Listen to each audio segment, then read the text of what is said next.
Forum is officially over tonight, with roads around Crown Casino reopening to traffic. But the repercussions of last night's wild scenes will continue for months as protesters pursue legal action against what they say was excessive police violence. Wayne Dyer with our first report. If protesters had doubts police would risk a repeat of yesterday morning's strong-arm tactics, they were quickly dispelled as a sea of blue in full riot gear charged, clearing the way for departing delegates. No one was safe as tempers raged and battle lines became blurred.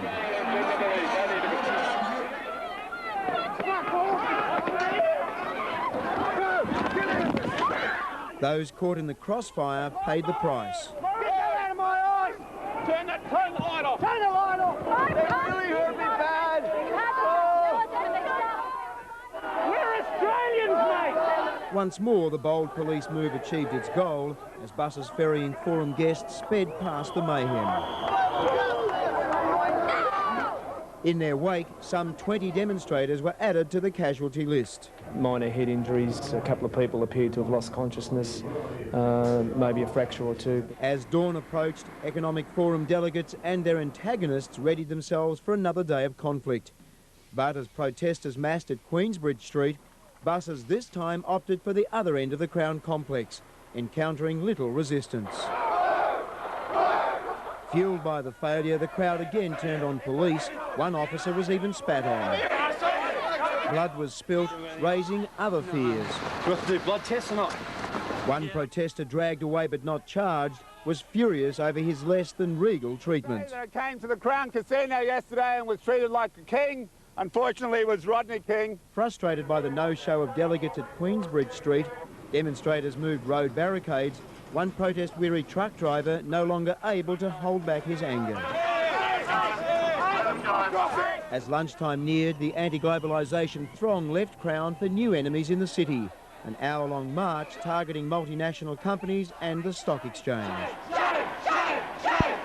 They returned, linking hands in a human chain around the original focus of the blockade. Despite failing to shut down the Forum, S11 leaders say they achieved their main aim: world attention to their cause. We are claiming 100% victory. No one cares what was talked about in there. Everybody's talking about what we're talking about. Regretting strong action wasn't taken sooner, senior police nonetheless praised their troops on the ground, rewarding them with an extra day off.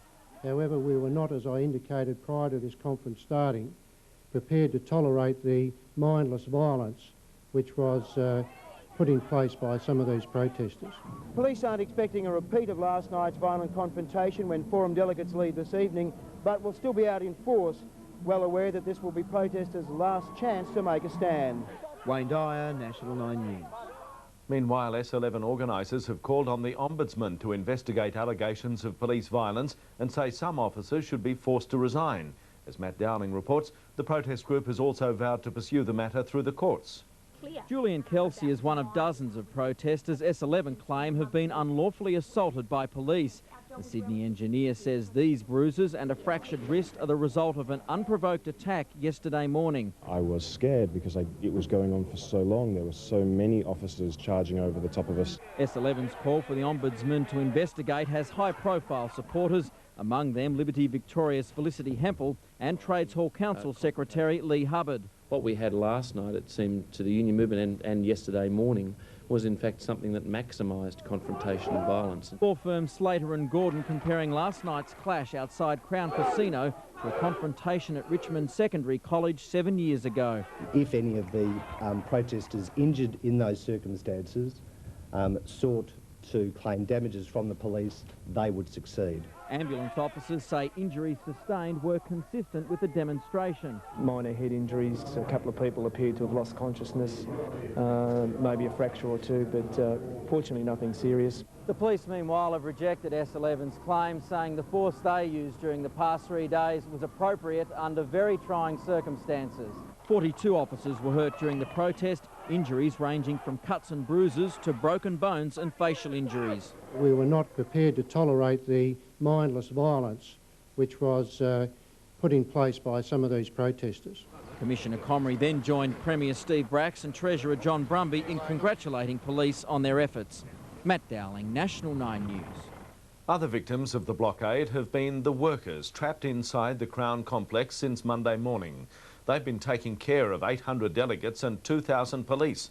And as Charles Slade says, without them, the protesters would have succeeded in shutting the Economic Forum down.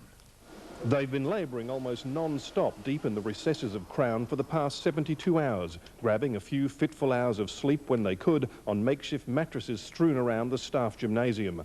Just 200 of Crown's 5,000 staff have been working 18, 20 and 30-hour shifts to make sure the World Economic Forum went ahead. Very tired. We work very hard, you know.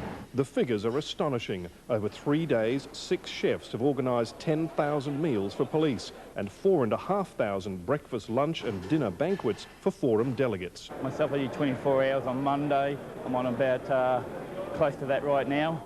Just 40 serving staff have cleared, prepared and delivered 1,500 sit-down meals a day.